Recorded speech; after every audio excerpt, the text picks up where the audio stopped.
And one thing I've been doing is walking on the street and just saying hello to people or doing goofy things.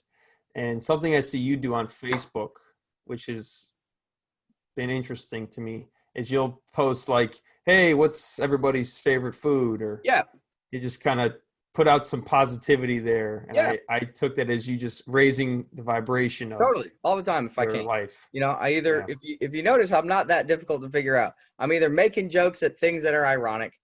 I'm uh chiming in when things are inaccurate.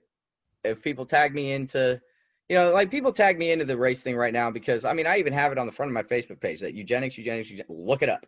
Because I really absolutely have it that people need to wake the hell up to what's really going on about that. Totally. But, it's kind of my thing and my platform. And I don't expect other people to do that. But if you open it up, I will totally go there every time. Because awareness is different than knowledge.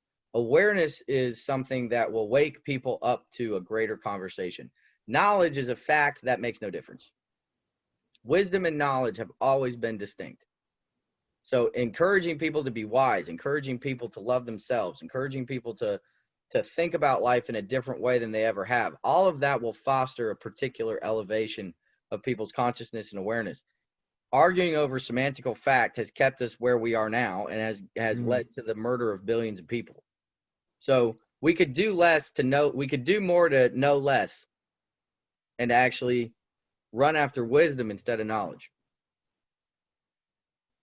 Yeah. And wisdom, I guess you could describe as not really knowing anything, being open to The highest everything. level of living is knowing nothing as an access, but not as a complaint. It's like, I don't Yeah. know.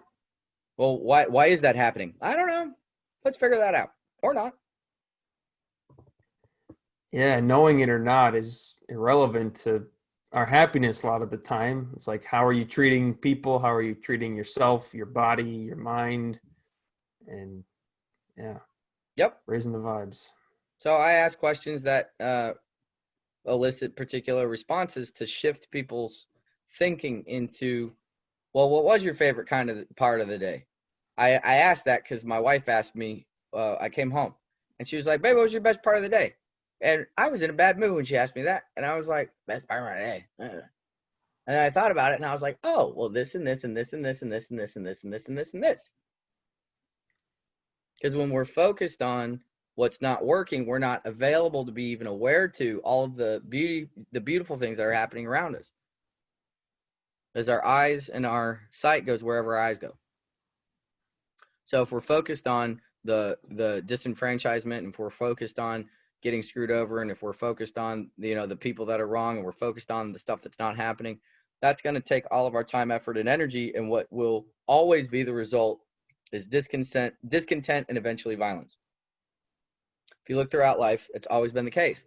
When people are discontent and it doesn't actually get interacted with or completed on, that experience of discontentment is like drinking salt water. Yeah. You think it's helping, but it's really hurting. There's no satiating that. So if we start to go, okay, well, this crappy thing happened in my day, but you know what? I got to talk to my mom. I got to hang out with my wife. I got to pet my dog. Like, this one crappy thing is going to take out the whole rest of my day, really? Yeah, well, that's where the thinking is Hmm? with a lot of the media, the fear-based stuff, Uh-huh. and So what we can yeah, do is not do that. That's what we can do. right, yeah. Do you see that there's a way to wake people up, or it's just a matter of time, or just raising your own vibes and the people around you? Yeah, I think for me, the more it's an energetic shift where it doesn't take everybody, it takes a certain concentration of people, and then the tipping point will happen. I think it's like 19%. And it's how the Yeah. United Nations has gone into communities that are overran with malaria or whatever. If they can alter somewhere around 15 to 19%, the whole tribe alters. So Hmm. if we can alter 15 to 19% of ourselves and the people around us, and the same goes for them, then the whole thing will alter. Hmm. And you see this as the triggering of the Great Awakening, if you were to call it that.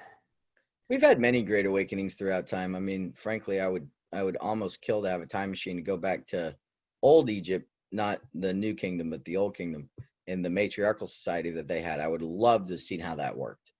But there is an ebb and flow of human existence. It's like watching your heartbeat. And so we've been in a downbeat now for about 250, 200 years, and are in the upswing again if we allow it to. I mean, the Renaissance was just a huge access for creativity and expression.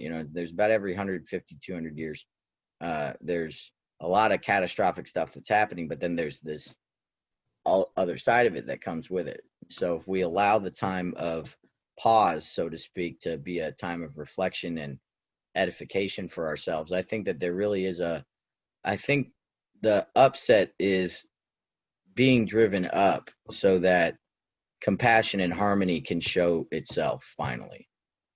So some of it is just the process that it requires to go through. It's like giving birth. It's painful as hell. And then all of a sudden you got a kid.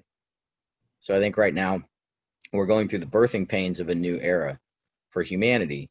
And it's going to take those of us that are awake to it to continue to stay awake to it and to share when the opportunity is there, and to live our lives as a demonstration of what's possible. That's the biggest thing that we can do, is to live possibility in a world that doesn't have any. Yeah. Cool. I'm down with that. Go be the number one comic in whatever, and then use that platform for good. You know what I mean? Go for it. Like, whatever your thing is, go for it. And then when they go, how'd you do that? You go, well, I created what was possible and I did it anyway. And then that opens up new space for people. Every time somebody achieves something, it creates room. So go be great. They can also be great. Totally. They can Like, also think about it. It achieve. was not possible. It's been sci-fi and theory that we were going to put people on Mars. I'm not saying we should. I'm just saying. But Elon Musk his word has been like, this thing's happening. Now, whether it happens in our lifetime or doesn't, it's now becoming more tangible that space, exploration is coming out of sci-fi and into reality. That's because you got one lunatic who's standing for it. Yeah.